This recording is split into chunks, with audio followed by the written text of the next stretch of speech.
નમસ્કાર, હું છું નંદની અને આપ જોઈ રહ્યા છો નગરનાથ ન્યૂઝ ચેનલ. ત્યારે આજે જે યુવા પેઢી છે એ નાની એવી નિષ્ફળતા જવાના કારણે તૂટી જાય છે અને સફળતા જે છે એને ઝડપથી જોઈ છે. આજે વિષય પર ચર્ચા કરવા માટે આપણી સાથે જોડાયેલા છે કોંગ્રેસના નેતા એવા કરસનદાસ બાબુ ભાદરકા. તો આપણે જાણીએ કે એનું આ વિશે શું કહેવું છે. સૌ પ્રથમ તો નગરનાથ ન્યૂઝમાં આપનું હાર્દિક સ્વાગત છે. Thank you. હવે મારો પહેલો સવાલ એ રહેશે કે આજની જે યુવા પેઢી છે એ ઝડપથી સફળ થવા માંગે છે, આવી માનસિકતા ધરાવે છે, એના પાછળનું કારણ શું છે? જી, તમારી વાત સાથે 100% સહમત છું. આજે જે નવી જનરેશન છે એમને જે સામે દેખાય છે એ જોવાની ટેવ છે, પણ ત્યાં પહોંચવા માટેનો જે વે છે એ વેમાં કેટલો સંઘર્ષ લખાયેલો છે એ કદાચ અભ્યાસ કરવામાં ક્યાંક કાચું કાપે છે, એટલે ઉતાવળ થઈ જાય છે. અને આમ પણ સંઘર્ષની લાઈનને ભૂલીને ડાયરેક્ટ એચિવમેન્ટ વાળા પોઈન્ટ ઉપર નજર નાખવાથી ખાલી યુવાનોને નહીં, મોટી ઉંમરના લોકોને અને કોઈ પણ કલ્ચર કે કોઈ પણ કન્ટ્રીના લોકોને લાંબે ગાળે મોટો ગેરફાયદો થતો હોય છે. મને સ્પષ્ટ લાગે છે કે યુવાનો કોઈ પણ પદ, પ્રતિષ્ઠા કે કોઈ પણ ક્ષેત્રનું જે એચિવમેન્ટ છે જેને જોઈને પ્રભાવિત થાય છે, તો પ્રભાવમાં અંજાવવા કરતા એમાંથી મોટિવેશન થવું જોઈએ, કે પ્રેરણા મળવી જોઈએ કે જે વસ્તુ અહીંયા આ પહોંચ્યા છે તો એ કયા વે, કયા રાહ, કયા રસ્તા એ પહોંચ્યા છે ને એનાથી ઈઝી રસ્તો હું કયો મારી સ્કિલ પ્રમાણે અપનાવી શકું. પણ વાસ્તવિકતા ગ્રાઉન્ડ લેવલની એ છે કે એ રાહ તરફ કોઈ નજર જ નથી કરતું અને ડાયરેક્ટ જે એચિવમેન્ટ છે એટલે ક્યાંક ને ક્યાંક વજન લાગે. હું તો ઘણી વખત કંપની સેમિનારોમાં એવું પણ કહું છું કે કંપનીઓમાં અથવા તો કોઈ પણ ક્ષેત્રમાં ટાર્ગેટ આપવામાં આવતું હોય છે. જ્યારે ટાર્ગેટ આપવામાં આવે છે ત્યારે ઓટોમેટિકલી ઇનર સાઇડમાં એક પ્રેશર આવે છે, જે તમારી જે વર્ક એફિશિયન્સી ઉપર દબાણ લાવે, કારણ કે દરેકમાં એ કેપેસિટી નથી હોતી કે હકારાત્મક રીતે ટાર્ગેટ ઓરિએન્ટેડ બને.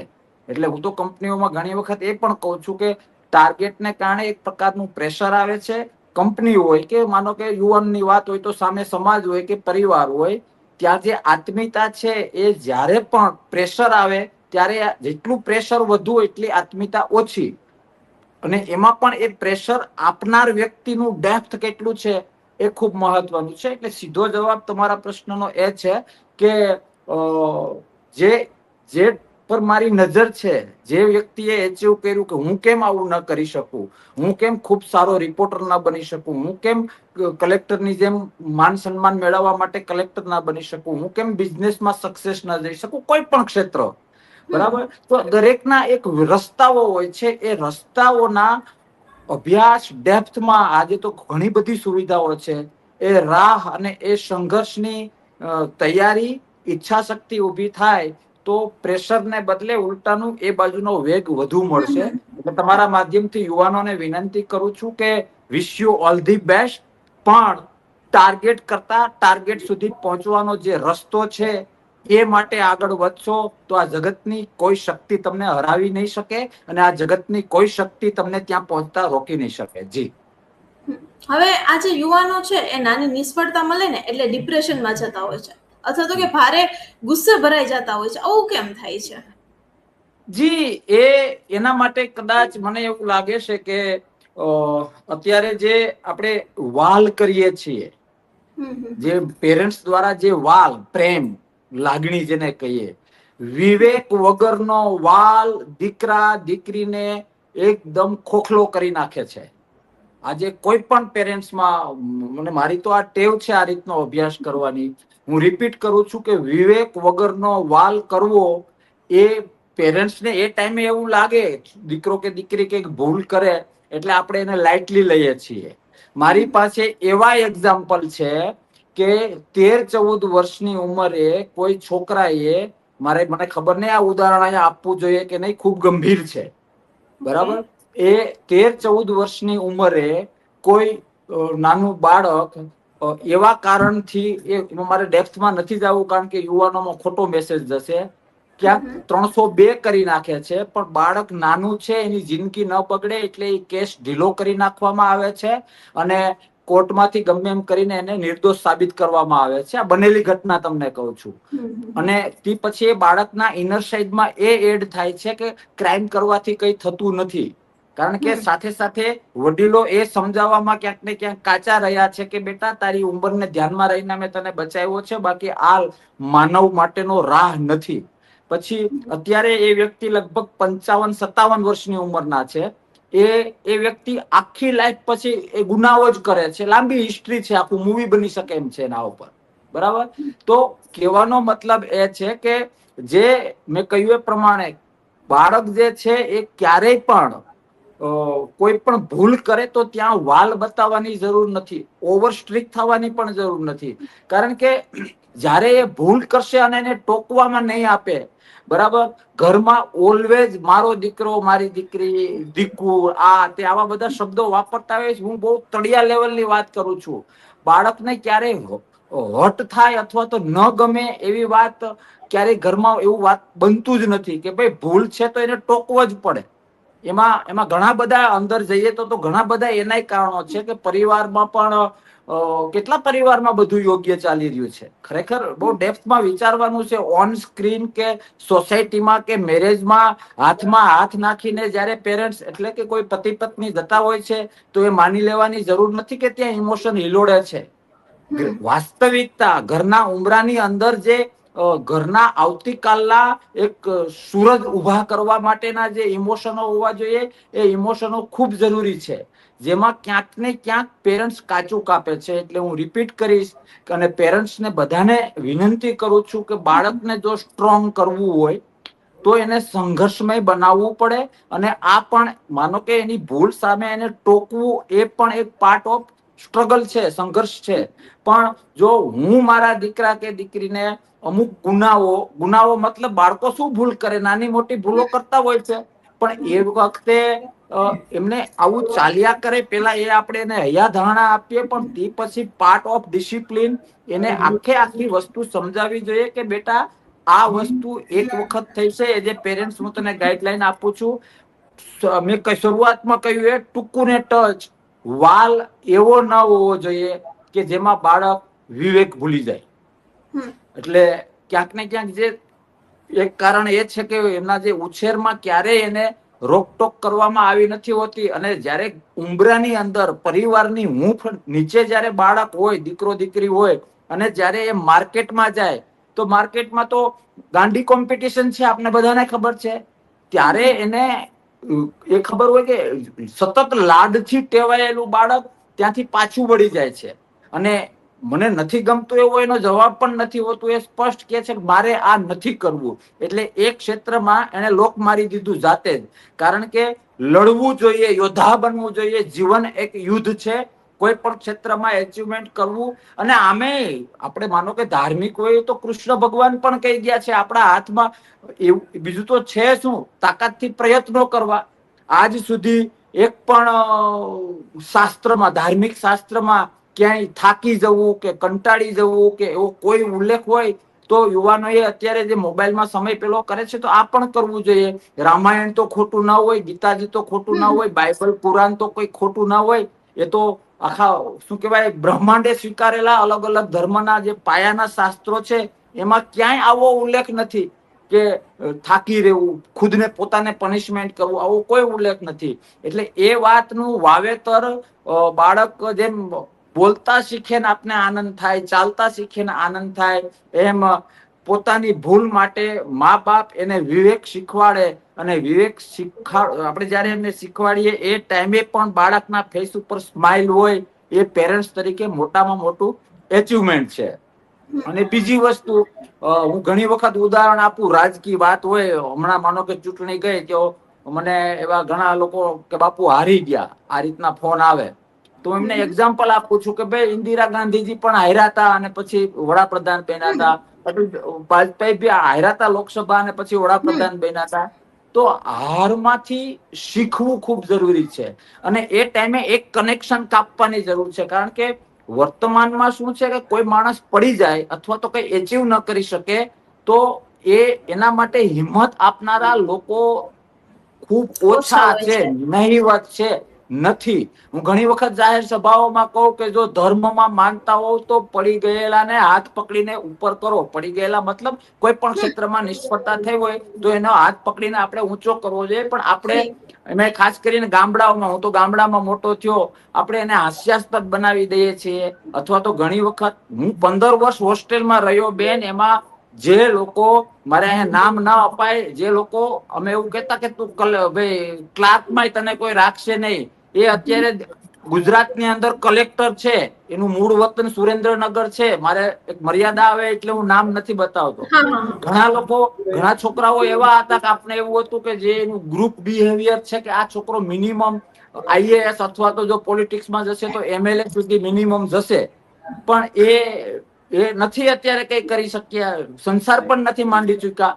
એટલે કહેવાનો મતલબ મારો એ છે કે જે તે સમય, માનો કે 20 વર્ષના છોકરા હોય, હોસ્ટેલ લાઈફનો હું તમને કહું તો ત્યાં કદાચ હું હોસ્ટેલમાં 20 વર્ષની ઉંમરે 3rd યરમાં બેચલર કરતો હોઉં, એટલે મારું 25-50 નું ગ્રુપ હોય, મારા મમ્મી પપ્પા સુખી હોય એટલે પૈસા ટકામાં વાંધો ના હોય, એટલે મારી વાહવાહીનો પણ એક નશો છે. છોકરાઓ આ પણ જે બહુ ખૂબ છે, એને પૈસા ટકે વાંધો નથી ને, એ લોકો જો પાછા પડતા હોય ને તો ક્યાંક ને ક્યાંક વાહવાહીથી મોટો કોઈ નશો નથી. યુવાનોને મારે તમારા માધ્યમથી એ પણ કેવું છે કે યસ, તમારી કોઈ સારા કામ માટે તમારી વાહ કયા કારણે કરે એ જાણવું જરૂરી છે. હું મારા ભાઈબંધો પાછળ 25,000 ખર્ચતો હોઉં અને મારી વાહ થતી હોય, અથવા તો મારામાં એવો કંઈક નેચર વાઇઝ પ્રભાવ હોય અને મારી વાહ થતી હોય, એ બંને અલગ વસ્તુ છે.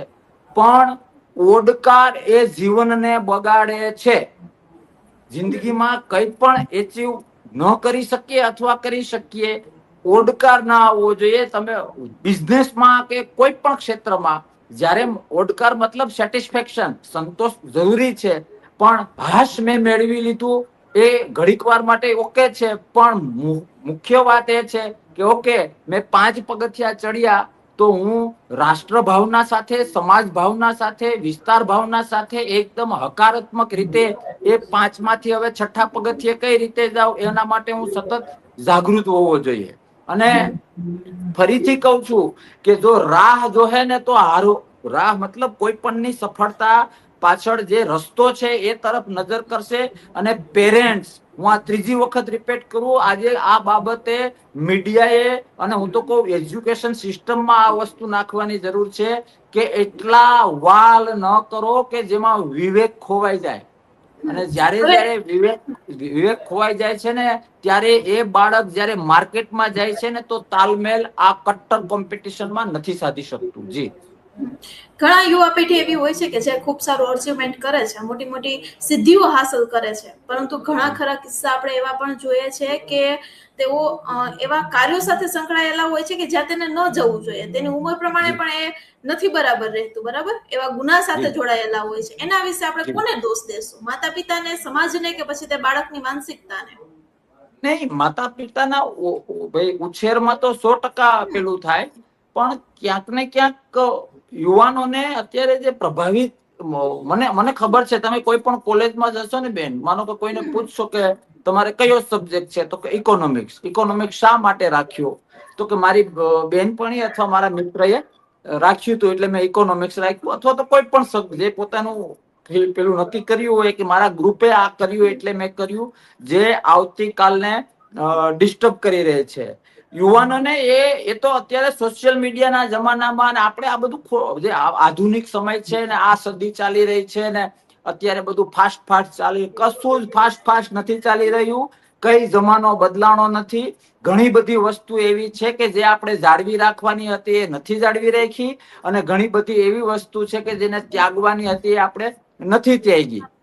એટલે તમારા પ્રશ્નનો સીધો જવાબ કે ભાઈ બધું ઝડપથી જોઈએ છે, બરાબર. તો ઝડપ શું મળે છે આ જગતની અંદર? ઝડપથી શું મળે છે? તો એક તો એ વસ્તુ એક્સેપ્ટ કરવી જોઈએ. બીજું, પરિબળો.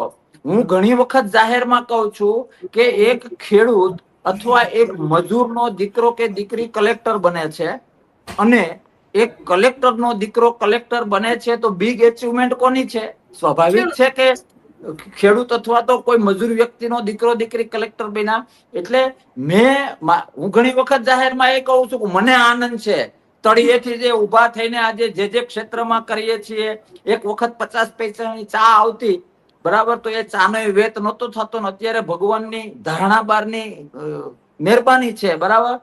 પણ એ બાબતમાં અમુક વસ્તુ એવી છે કે ક્યારેય પ્રભાવમાં ના આવો. પ્રભાવ વસ્તુ બહુ જ ખરાબ છે, તમને થકવી દે છે. તમે કોઈ પણ ના પ્રભાવમાં આવો અને આ જગતમાં એક પણ દીકરો દીકરી કે આ મોટી ઉંમરના હોય તોય કુદરતે દરેકને એક વસ્તુ એવી આપી છે કે આ જગતમાં બીજા કોઈને નથી આપી. એટલે ખુદના ટેલેન્ટને ઓળખતા નથી. પેલા એ કર્યું અથવા તો પેલીએ કર્યું એટલે મારે કરવું છે, એ વાત ક્યાંક ને ક્યાંક જીવનનો ક્રીમ ટાઈમ બગાડી નાખે છે. બેસ્ટ વે એ છે મંથન હોવું જોઈએ. આપને બીજા કોઈ ઘણા તમને યુવાનો એવા મળે કે મને કોઈ સમજતું નથી, મને કોઈ ઓળખતું નથી, આવી ઢીલી માયકાંગલા જેવી વાત કરે. હકીકતમાં કોઈ ઓળખે ના ઓળખે એ મહત્વનું નથી, કોઈ સમજે ના સમજે એ મહત્વનું નથી. આ જીવનમાં કંઈક કરવું હોય તો બેસ્ટ ઓપ્શન એ છે કે અરીસાની સામે જે હોય એ તમને ઓળખે. કહેવાનો મતલબ ખુદને ઓળખો. જે વ્યક્તિ ખુદને ઓળખી ગઈ ને એ લોકોના વિશ્વ લેવલે, વિસ્તાર લેવલે ડંકા વાગ્યા છે. એટલે તમારા પ્રશ્નમાં એ હું ચોક્કસ કહીશ કે ક્યાંક ને ક્યાંક દુનિયાને જોવામાં આજની પેઢી ખુદને જોવામાં ક્યાંક કાચું કાપે છે અને અપેક્ષા રાખીએ કે એ તરફ પ્રયાણ કરે. જી. હવે ઘણા ખરા યુવાનો જે છે ગુસ્સામાં અને દુઃખમાં નિર્ણયો લે છે અને બાદમાં પછતાય છે. પણ હવે આનું જી કોઈ વાસ્તવિક ઉદાહરણ ખરું? આનું વાસ્તવિક ઉદાહરણ તો બેન તમારામાંથી નહીં હું લઈ શકું, મારામાંથી નહીં લઈ શકું, અને કોઈ વ્યક્તિ એવી નહીં હોય કે આ પ્રશ્નના ઉદાહરણમાં ના આવતી હોય. એક માનો કે આપણે કોઈ અશાંતિ થઈ, એક ઝઘડાની વાત કરીએ. એક ઝઘડો મને તમે એવો બતાવો કે અહીંયા 5 મિનિટ વેઇટ કરવામાં આવી હોય, 5 મિનિટ વેઇટ કરવામાં આવી હોય તો એ ઝઘડો ન થયો હોય, આ શક્ય છે, બરાબર.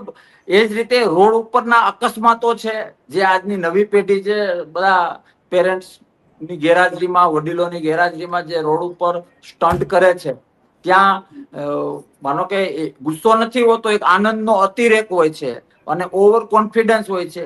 ત્યાં તો 1 સેકન્ડની ભૂલને લીધે આ રીતનું બધું થાય છે. ન બનવું જોઈએ આપણી પાસ આજુબાજુમાં એવી કોઈ પણ વસ્તુ બને તો એનું મેઇન કારણ આ તમે જે તમારા પ્રશ્નમાં આવી જાય છે કે એ ખાલી 5 મિનિટ 10 મિનિટ સુસાઇડ જે આત્મહત્યાઓ થાય છે, હું તો એવું માનું છું કે વિધિન એ ફ્યુ સેકન્ડ એ સમયે એને 10 સેકન્ડ કે 15 સેકન્ડ માટે કોઈનો કોલ આવી ગયો હોય, સુસાઇડ અટકી ગઈ હોય, એવા દાખલા છે. સ્વાભાવિક છે કે આપણે આવા બધા કેસમાં નામજોગ ન જઈ શકીએ કે ખૂબ નકારાત્મક આવી ગઈ હોય, કદાચ એનો આપણે શું કહેવાય જુગલબંધી, કોઈ ભાઈબંધનો ફોન આવી જાય, કોઈનો ફોન આવી જાય અને વિચારો આખા ડાયવર્ટ થઈ જાય. એટલે એવા તો દરેક વ્યક્તિમાં એવા દાખલા છે કે હા, અહીંયા મેં થોડી વેઇટ કરી તો હું આ બચી શક્યો. આપણે ઘણા બધા સોશિયલ મીડિયામાં એ પણ જોઈએ છીએ કે એવરીથિંગ ઇઝ ડિસાઇડેડ. આ જગતમાં બધું નક્કી જ હોય છે. આના ઉપર અમે એક વખત લાઈવ ડિબેટ કરી હતી. પણ આ મારા ખ્યાલને જે આશા રાખું કે યુવાનો સમજવાનો પ્રયત્ન કરે, એવરીથિંગ ઇઝ ડિસાઇડેડ. મેં એચીવ કર્યું, આ બધું મેં કર્યું, અથવા મારાથી કઈ ન થઈ શક્યું, આ બંને આપણો ભ્રમ છે. મેં બહુ બધું એચીવ કર્યું એ પણ મારો ભ્રમ છે, અને મારાથી કઈ ન થઈ શક્યું એ પણ મારો ભ્રમ છે. બેસ્ટ વે એ છે કે કર્મના સિદ્ધાંત પ્રમાણે આપણો જે ઇન્ટરેસ્ટ હોય એના માટે કામ કર્યા કરવું. એના બેસ્ટ એક્ઝામ્પલમાં હું ખેડૂતને આપું. WHO દ્વારા એક સર્વે થયેલો છે ને, સૌથી શ્રેષ્ઠ મનોબળ કોનું મજબૂતીમાં ખેડૂતો આવેલા છે કે મોસમ 4 મહિના ખર્ચો કરે, મહેનત કરે, થાય તો એ ભગવાને આપ્યું, ન થાય તો એ ભગવાનની ઈચ્છા, હે ને. એટલે એ બેઝ ઉપર આપણે જવાની જરૂર છે અને ધર્મને પણ વાસ્તવિક રીતે સમજવાની જરૂર છે. માનો કે રોજ મંદિરે જતા હોઈએ, રોજ પ્રાર્થના કરતા હોઈએ, રોજ અગરબત્તી અથવા દીવો કરતા હોઈએ, તો આપને એ ખબર હોવી જોઈએ કે ક્યાંક ને ક્યાંક શાસ્ત્રિક રીતે કંઈક દૈવી તત્વ તો આપણી અંદર પણ છે. અને આપણે જ્યારે ન કે આપણે દેશી ભાષામાં એવી કહેવત છે કે ભાઈ કર્મ કોઈને છોડતું નથી, કોઈ જોતું નથી, પણ ઉપરવાળો જોવે છે. એનો સીધો મતલબ એ પણ છે કે હું કઈ કર્મ એવું ન કરવાનું કરતો હોઉં તો દુનિયાને ખબર હોય કે ન હોય, પણ મને તો ખબર છે. મારું બે પ્રકારનું માઇન્ડ, જ્યારે મેં કઈક દુનિયાને ખબર નથી એવો ગુનો કર્યો છે, જે દુનિયાને નથી ખબર, પણ એ જ ગુનો ખુદને મારા વિચારોમાં મને પનિશમેન્ટ આપશે. આ હું ડેપ્થમાં બોલી રહ્યો છું. અને એ પનિશમેન્ટ કદાચ જેલના પનિશમેન્ટ કરતા ખતરનાક છે. એટલે એવરીથિંગ ઇઝ ડિસાઇડેડ એનો મતલબ એ નથી કે તો શું કઈ કરવાનું નહીં. હું ઘણી વખત સેમિનારોમાં એ પણ કહું કે ભાઈ નસીબ બદલવું હોય તો શું કરવું, અથવા તો તમારા નસીબમાં નબળું છે તો શું કરવું. યુવાનો આ મારી વાત સમજવાનો પ્રયત્ન કરે એવી પ્રાર્થના કરું છું. તમને એવું લાગે કે મારા આવતીકાલ કોણે જોઈ, એવું નથી, દરેકે જોઈ છે. તમે તમારા ક્ષેત્રમાં છો, પેલું તો લવ યોર વર્ક. તમારા, કારણ કે લવ યોર વર્ક તો ઓટોમેટિક વર્ક એફિશિયન્સી વધે. કામ કરવું પડે અને કામ કરીએ એમાં ઘણો બધો ફરક હોય છે.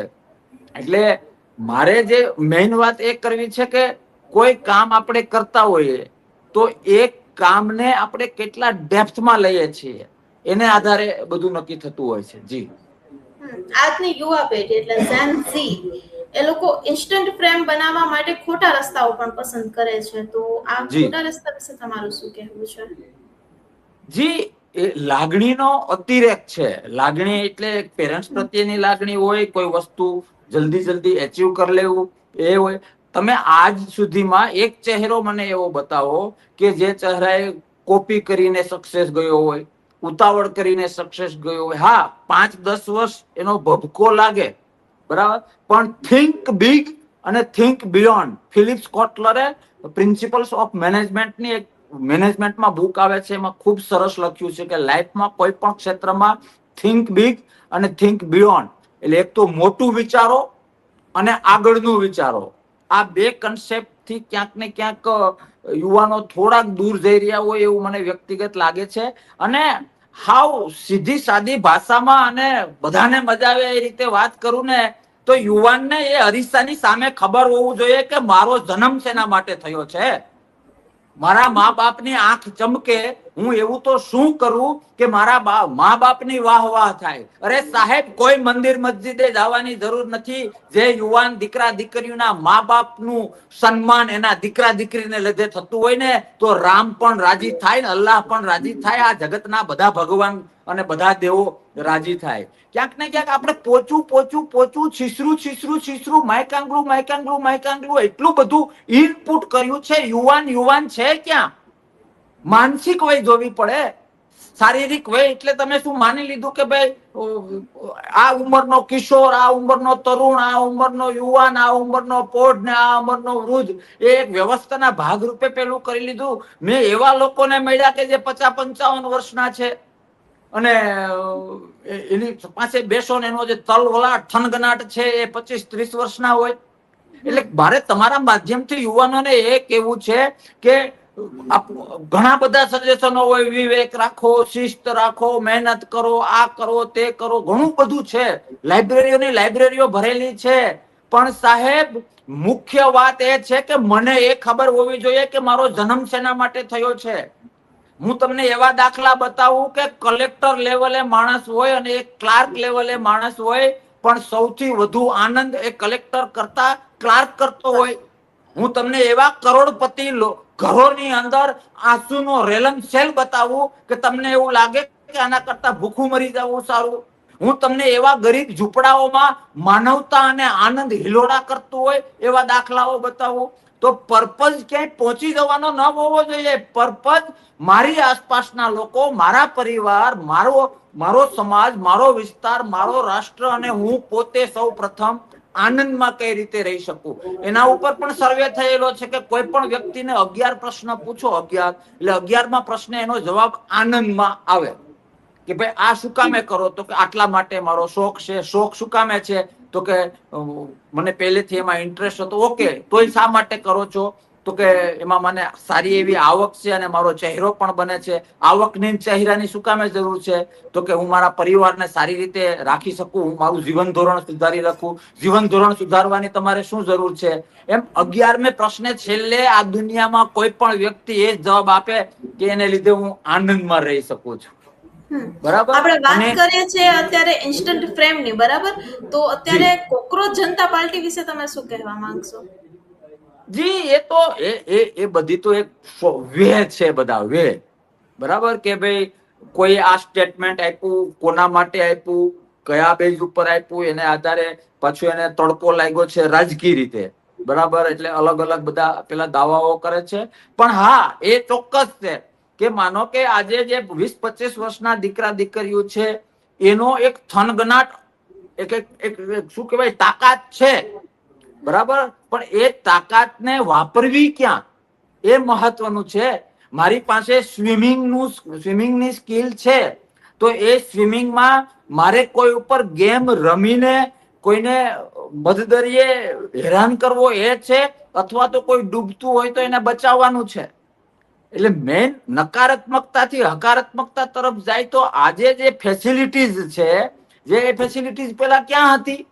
આજે જે ક્યાંક પહોંચવા માટેનું જે સરળ છે, હું ટ્રાન્સપોર્ટેશનની વાત નથી કરતો, એચિવમેન્ટની વાત કરું છું. જે માર્ગદર્શનની જરૂર છે એ તો બધું મોબાઈલમાં આપેલું છે. એટલે પણ મારો કહેવાનો મતલબ એ છે કે શક્તિ ખૂબ છે, પણ નક્કી એ કરવાનું છે કે રામની જેમ શક્તિ વાપરવી કે રાવણની જેમ શક્તિ વાપરવી. શક્તિ ખૂબ છે, પણ નક્કી એ કરવાનું છે કે દૈવી તત્વ વાળી સાત્વિક રીતે એનો ઉપયોગ કરવો કે અસાત્વિક રીતે એનો ઉપયોગ કરવો. આજની જનરેશનને હું ફરીથી તમારા માધ્યમથી એ કહું છું કે ઇમોશન એ ઓલવેઝ પ્રોબ્લેમ ક્રિએટ કરે છે. આ વાત હું ખૂબ અઘરી બોલી રહ્યો છું. હું તમને મને એ નથી ખબર કે યુવાનો આ વાત સમજશે કે ના સમજશે. હું ઘણી વખત કહું છું કે વર્તમાન આપણે એવા સમયમાં આપણે જન્મ્યા છીએ, એવા સમયમાંથી પસાર થઈ રહ્યા છે કે જે સમયમાં મુખ્ય બે શબ્દો વૈશ્વિક લેવલે ક્યાંક ને ક્યાંક અયોગ્ય રીતે વપરાઈ રહ્યા છે, ને બે શબ્દો છે સેવા અને પ્રેમ. સેવા અને પ્રેમ. મારે વાસ્તવિક રીતે જાણવું છે. કેટલાય બધા મોટિવેશનલ સ્પીકરો પ્રેમ ઉપર વાત કરે છે, આધ્યાત્મિક ગુરુઓ પ્રેમ અને સેવા ઉપર વાત કરે છે. મોબાઈલ ખોલો કે કોઈ પણ બુકો ખોલો તો એમાં પ્રેમ સેવા અઢળક લખ્યું છે. સાંભળવું ગમે, મજા આવે, પણ મારે પ્રશ્ન તો મોટો એ છે કે કોણ કોને પ્રેમ કરે છે? બીજી વાત સેવા, ઝીરો ઇનોસન્ટ, ટોટલી નિર્દોષ ભાવે ક્યાંય સેવા થતી હોય તો મારે તો ત્યાં જઈને દંડવત કરવા છે. એવા લોકોને મારે ગુરુ બનાવવા છે. એટલે યુવાનોને મારે એ કેવું છે કે ભાઈ, હું આ એક ઉદાહરણ આપું તમને. પરેશ રાવલ સાહેબને હું વર્ષો પહેલા મળ્યો તો, લગભગ 8-9 17 વર્ષ પહેલાની વાત છે. પરેશ રાવલ સર ને અમે મુંબઈમાં મળ્યા એટલે મેં તો આમ ગંભીરતાથી પ્રશ્ન પૂછ્યો કે સર, તમારા કરોડો ફેન છે, તો તમારા ફેન પ્રત્યેની લાગણી કેવી છે? તો એ તો પોતે ત્યારે આનંદના મૂડમાં હતા એટલે અમુક શબ્દો એવા બોલ્યા. પછી મને કે ક્યાંના ફેન ને શું વાત, પરેશ કોને ગમે? બધા ફેન મારા ટેલેન્ટ ના છે. કાલ સવારે મારું એક્સિડન્ટ થઈ જાય અને 5 વર્ષ પરેશ રાવલ એ પરિયો કહેતા હતા કે 5 વર્ષ પરિયો ખાટલે આવી જાય ને તો 5 વર્ષમાં આ ફેન ફોલોવિંગ ને આનતેન બધું ભૂલી બીજાના જાય. ફોલોવર્સ થઈ જાય. હે, એટલે યુવાનોને અને નવી પેઢીને કે જેના માટે જિંદગીમાં હજી ઘણો સમય છે, એને મારે વિનંતી કરવી છે. અરે બેન, એ વિનંતી પહેલા હું તમને એક કહું, સૌથી મોટી મમતા માની હોય આપણા કલ્ચર પ્રમાણે. બરાબર, હવે એક માને 2 દીકરા હોય, એમાં એક દીકરો કમાવ હોય, વિવેકી હોય, 5 જણામાં પૂછાતો હોય, અને એક દીકરો ઓટીવાર હોય, તો માની મમતામાં દેખાય નહીં, પણ ભેદભાવ તો આવે, કોઈ સ્વીકારે કે ન સ્વીકારે. એટલે યુવાનોને મારે એ કેવું છે કે જે કઈ તમારી આસપાસ વાહ થઈ રહી છે, પ્રશંસા થઈ રહી છે, અથવા ટીકા થઈ રહી છે, એ તમારા ટેલેન્ટની થઈ રહી છે ને. એટલા માટે તો મેં શરૂઆતમાં કહ્યું ને કે અરીસા સામે ઊભીને ખુદને ઓળખો. ભગવાન ક્યારેય, કુદરત ક્યારેય, પ્રકૃતિ ક્યારેય ખોટા રમકડા નથી બનાવતી. દરેક રમકડાની અંદર આ જગતમાં કોઈ પાસે ન હોય એવી એક ખાસિયત હોય છે. એ ખાસિયત જેણે જેણે ઓળખી ગયા તો એનું માનો કે સચિન તેંડુલકર માંથી ક્રિકેટનું કૌશલ્ય કાઢી નાખો, લતાજી માંથી જે એનો કંઠ છે એ કાઢી નાખો. તમે શું માનો છો બેન? હા, તક મહત્વની છે. હું ઘણી વખત જાહેરમાં કહું છું કે ખૂણે ખૂણે અમિતાભ બચ્ચન છે, ખૂણે ખૂણે સચિન તેંડુલકરો છે, પણ શક્ય છે કે એ સ્ટેજ, એ પરિસ્થિતિ, એ સમીકરણ અને એ માહોલ જે અમિતાભ બચ્ચન ને સચિન તેંડુલકર ને મળ્યા એ દરેકના નસીબમાં નથી હોતા. પણ એને આધારે એ જે ટેલેન્ટ છે એ ટેલેન્ટને ભૂલી જવું અને બીજું કંઈક કરવું ને એ વૈચારિક સુસાઇડ છે. જેનામાં જે શક્તિ હોય એમાં કદાચ 50 વખત પડીએ તો એ ઊભું થઈને ચાલવાનો પ્રયત્ન કરવો જોઈએ. પણ મેં મારી શક્તિ ઓળખી હોય તો એ મને ખુદને ખબર હોવી જોઈએ. મને મારા મિત્રએ અથવા તો કોઈએ કહ્યું હોય અને એને આધારે હું ચાલું તો ક્યાંક ને ક્યાંક લોચા પડે. પણ 100 વાતની એક વાત યુવાનોને સીધો મેસેજ એ આપવાનો છે કે આવતીકાલ તમારી છે. જે લોકો તરવાનું ચાલુ રાખે ને એને કાંઠો આવે ને આવે. કાંઠો જોઈને ડરનારા લોકોની કાંઠે પહોંચવું અશક્ય છે. કાંઠો દૂર છે, પણ જે લોકો તરવાનું ચાલુ રાખે ને આ પ્રકૃતિનો પ્રવાહ જ એવો છે કે ધીમે ધીમે એને કાંઠે લઈ જાય અને કાંઠે પહોંચ્યા પછી ગઈ 10 પેઢી અને આવતી 10 પેઢી એની વાહ એની શાબાશી નહીં મળી હોય ને એટલી મળશે. એટલે યુવાનોને કેવું છે કે આનંદમાં રહો. આનંદમાં જે કઈ કરો છો એ આનંદ. આજે આનંદ કરતા આપણે મજા વધુ કરીએ છીએ. મજા કરવી હોય ને તો 1000-2000 રૂપિયાની દારૂની બોટલ લઈને મજા થઈ શકે, 5-25 હજાર રૂપિયા ખર્ચો કરીને મજા લઈ શકાય. પણ જે આનંદ છે કે મેં મારા માટે કંઈક કર્યું એનો મને આનંદ છે, હું મને ઓળખી શક્યો એનો મને આનંદ છે, મારે આધારે મારા મા બાપની આંખમાં ચમક આવે એનો મને આનંદ છે, મેં મારા વિસ્તાર માટે કંઈક કર્યું એનો મને આનંદ છે. હું હોસ્ટેલમાં ઘણી વખત કહું છું, જે અમુક હોસ્ટેલો એવા એરિયામાં હોય ને કે દીકરા દીકરીને એક વાત ચોક્કસ કહું છું કે ઘરેથી જયારે નીકળો ને, ઘરેથી ત્યારે તમારા મા બાપની આંખ વાંચીને નીકળજો. બેન, મારી પાસે કેટલાય એવા દાખલા છે. હું 15 વર્ષ રિપીટ કરું, 15 વર્ષ હોસ્ટેલમાં રહેલો છું કે જે દીકરો દીકરી પોતાના મા બાપની આંખ વાંચી શકે કે મારી મા બાપની આંખમાં શું સપનાઓ છે, એની શું આશા અને અપેક્ષા છે. નો ડાઉટ ઘણા મા બાપ કહેતા નથી દીકરા દીકરીઓ ઉપર પ્રેશર ના આવે એટલા માટે, બરાબર. પણ જે દીકરો દીકરી પોતાના માવતરની આંખ વાંચી શકે એ દીકરો દીકરી ક્યાંય પાછો પડ્યો હોય એવો તમે અભ્યાસ કરી લેજો આસપાસમાં કે આ તે રીતે. તે પછી એક બીજો મેસેજ એ છે, બધા આનો પ્રયોગ પણ કરી શકે પોતાના પરિવારમાં, પોતાના સમાજમાં, પોતાના ગામમાં, પોતાના આસપાસના વિસ્તારમાં. જે પતિ પત્ની બનાવટી નહીં, વાસ્તવમાં એકાબીજાને રિસ્પેક્ટ કરતા હોય, જે પતિ પત્ની વાસ્તવમાં એકાબીજાને સમજતા હોય, જે પતિ પત્ની એવું માનતા હોય કે ભાઈ અહીંયા આ મારા પતિની અથવા પત્નીનો આ વીક પોઈન્ટ છે, તો વીક પોઈન્ટ ગોતવો હોય તો રામમાંય મળે અને સારો પોઈન્ટ ગોતવો હોય તો રાવણમાંય મળે. આટલી હકારાત્મકતાથી જે પતિ પત્ની જીવન જીવતા હોય એમનું કોઈ પણ બાળક વૈચારિક રીતે નબળું હોય અથવા હિંમતનું કાચું હોય એવો એક દાખલો કોઈ મને બતાવજો. અથવા તો તમારે સાંભળનારે જો આ પ્રયોગ કરવો હોય તો કરજો, બરાબર. હું રિપીટ કરું છું કે એમને ખાલી સોશિયલ મીડિયાના ઇમોશનની હું વાત નથી કરતો, પણ લેવલ ઓફ અન્ડરસ્ટેન્ડિંગ પેરેન્ટ્સ, પતિ પત્ની તરીકે પેરેન્ટ્સનું જેમ હાઈ હોય છે ત્યાં બાળકોનો કોન્ફિડન્સ હાઈ હોય છે, ત્યાંના બાળકોમાં બરકત હોય છે અને એવા યુવાનોના ડંકા વાગતા હોય છે. આવા 1,00,000 ઉદાહરણ છે, ક્યાંય શોધવા જવાની જરૂર નથી. પોતાના સગાવાલા, ભાઈબંધ, દોસ્તારને પોતાની સોસાયટીમાં આ બાબત જોઈ લેશે એટલે મારી વાતને સ્ટેમ્પિંગ લાગશે. જી, ખૂબ સરસ. નગરનાથ ન્યૂઝ સાથે જોડાવા માટે આપનો ખૂબ ખૂબ આભાર. અને તમારી સાથે જોડાઈને જાણવા મળ્યું કે કેવી રીતે નિષ્ફળતા મળે તો પણ આપણે સફળતાની આશા ન મૂકવી જોઈએ ને તેના માટે પ્રયત્નશીલ બનવું જોઈએ. નિષ્ફળતા હોતી જ નથી બેન, નિષ્ફળતા હોતી જ નથી. એ નિષ્ફળ થયા એનું સ્ટેમ્પિંગ આપણે કરીએ છીએ. નિષ્ફળતા જેવું આ દુનિયામાં કઈ છે જ નહીં. અને હું તો કહું કે જે લોકો 5 જણાને મીડિયા હોય કે એજ્યુકેશન ફિલ્ડ હોય, હું યુવાનોના છેલ્લા 2 વાક્યો બોલી લઉં.